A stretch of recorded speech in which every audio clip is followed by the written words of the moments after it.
So, this might just be the best Spider-Man movie to ever exist. Now, let me preface all of this by saying that I'm certainly not the most invested person when it comes to these Spider-Man characters, movies, series, and all that kind of stuff.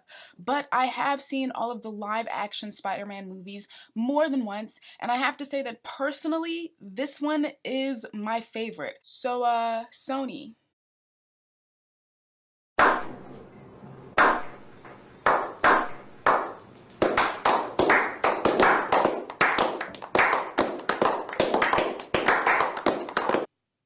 Good job. Now, for all the people not familiar with this story or the Miles Morales character, this superhero story centers around a teenage biracial kid named Miles Morales who, after getting bitten by a radioactive spider, becomes the new Spider-Man, but only in his specific reality. Because, well, see, in this particular movie, other Spider-Men and women and things also exist, but just in other dimensions. And then once they all get transported to Miles's reality, it's up to all of them, but more specifically Miles, to basically save the day and transport everybody back to their respective realities. Now, one of the things that I loved about this movie right off the bat was the narrative and story of it all. For one, we're not bogged down by the same storyline that we've seen time and time again. A smart, white teenage kid who isn't extremely popular, that gets bitten by a spider and starts doing cool Spider-Man things. This movie is a lot more focused on the in-between time that consists of the journey of Miles really coming into his superpowers, and not in a dickish way, because that was actually one of the things that I did not like about Tom Holland's Spider-Man. Now, I understand that Spider-Man is a teenager and that teenagers are going to do some dumb shit, but to me, his character was just a bit too immature for my liking, but I really adored the Miles character. And then throw in some talk of dimensions and parallel universes, which are all topics that I personally love learning and talking about. And then on top of that, you have this story that then perpetuates the essence of the Spider-Man character by bringing in all of these other characters to show that really anybody and anything can be Spider-Man, which then of course opens up so many different avenues for Sony. And in the end, you just have this really fun story that feels incredibly fresh and authentic. Side note, am I the only one that thought that Peter B. Parker looked like a mix between Jake Gyllenhaal and Ben Affleck? Yeah? Okay.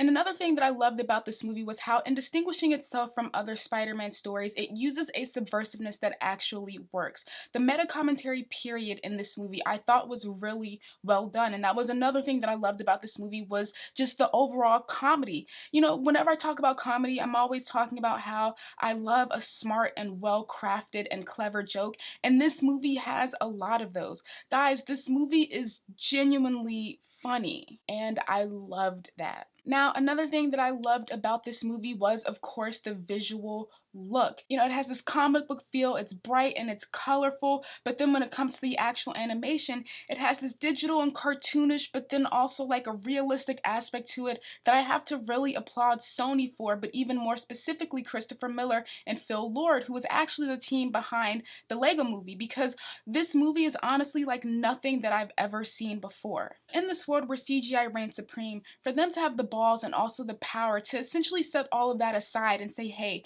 we're gonna really challenge how it is that animated movies are made by starting from scratch and putting a higher value on incorporating hand-drawn art and its textures into the finished product, is something that I have to really commend them for. And apparently Sony is actually in the works to patent this animation.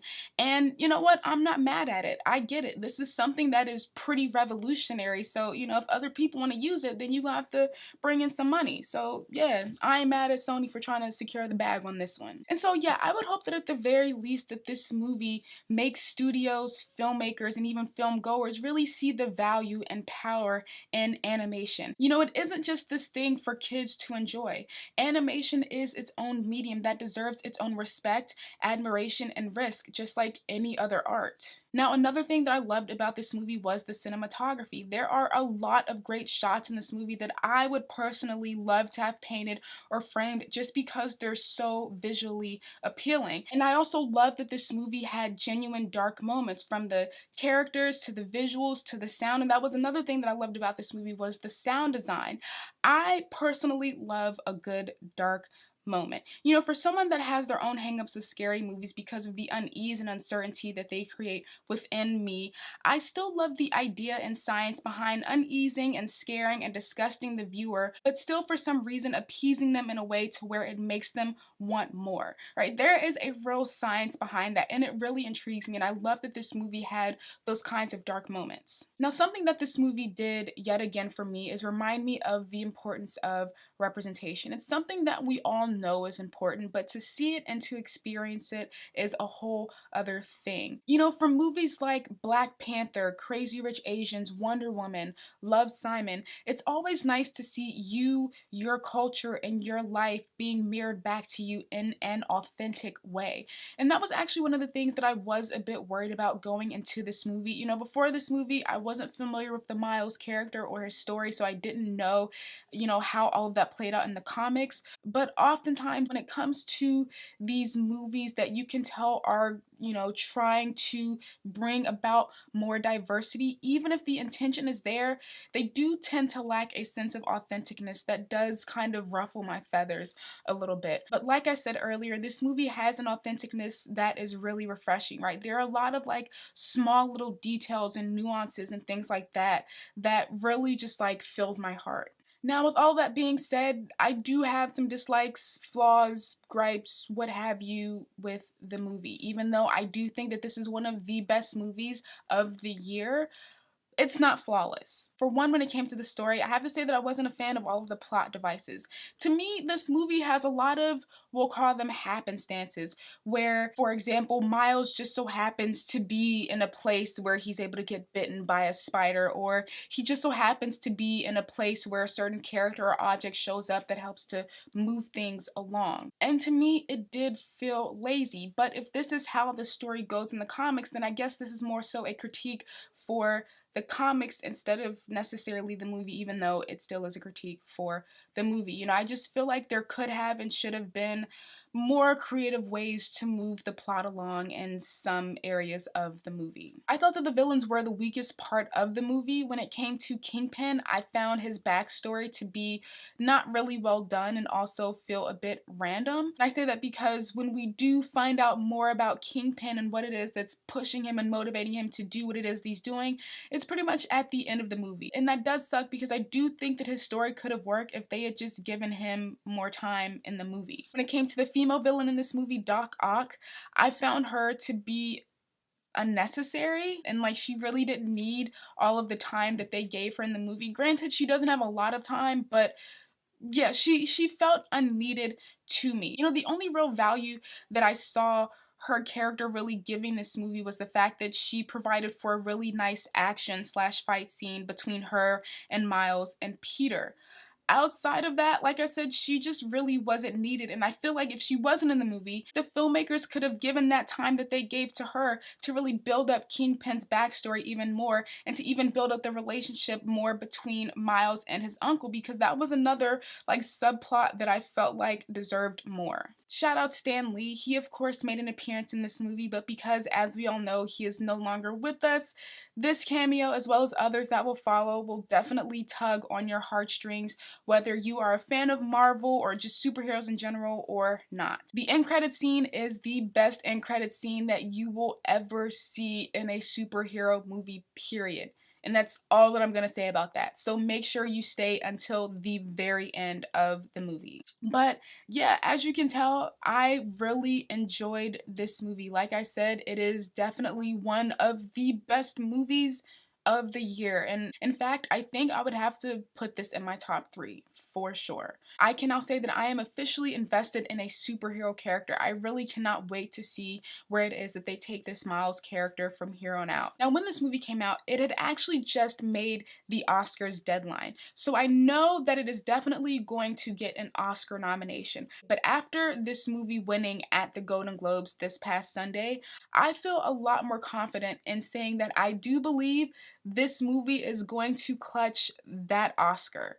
Like, for sure. Like this movie is like a golden moment in animation, and I really do not see the Oscars being so dense as to not properly award this movie in the way that it should be.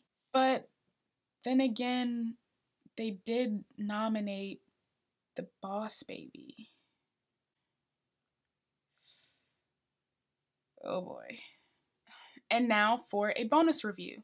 The Meeting, written and directed by Malcolm Bell, is a short film about a woman named Sky who, after being betrayed by her lifelong partner Marcus, finally gets him where she wants him. Now, one of the things that I know about short films is that because you're so pressed for time, you really have to condense everything that makes a film a film. So you have to make sure that you have a concise beginning, middle, and end. And one of the ways in which you can do that is by essentially setting up the conflict of the story pretty much as early as you possibly can so that you can really get into the meat of the story. And this film does exactly that. As soon as it starts, we know exactly what the conflict is. A woman has kidnapped a man. And then as the film goes on, in the way in which we learn even more about the conflict and these characters, we get to learn all of this through Sky's monologue, where by the end of it, even though the film itself is only around 7 minutes long, I feel like I knew just about everything it is that I needed to know. Though I do wish that we could have learned what that last final straw was for Sky that really pushed her over the edge and made her do what it is that she did. In terms of the writing, that was something else that I liked about this film. You know, it had a nice poetic feel to it. Instead of Malka having Sky just say, I'm this or I'm that, she instead used things like metaphors to really express what it is that she's trying to get across to the viewer. Now, the ending was something that I was a bit confused by. I wasn't entirely sure what it was that I was supposed to take from that. So yeah, I do think that the ending could have been fleshed out a little better. Now, lastly, I'm not going to call this a flaw because this is Malka's first short film, and I know that with more time and more practice that it's only going to get better. But there were some, I guess we'll call them production issues, where you could tell that, you know, certain audio may not have been taped in the same place and time as the visuals, or you know, there were shots that weren't as crisp as they could have been. But like I said, I'm not going to call them flaws. I mean, if anything, we'll call them forgivable flaws. So yeah, shout out to Malka for making a pretty decent first short film. Make sure you all check it out. You know, she's someone that's local and that's out here hustling, that's out here really trying to, you know, make things happen. So if you are interested in checking it out, I will provide a link in the description below. And yeah, hopefully you all enjoyed these reviews, and I will see you all in the next video.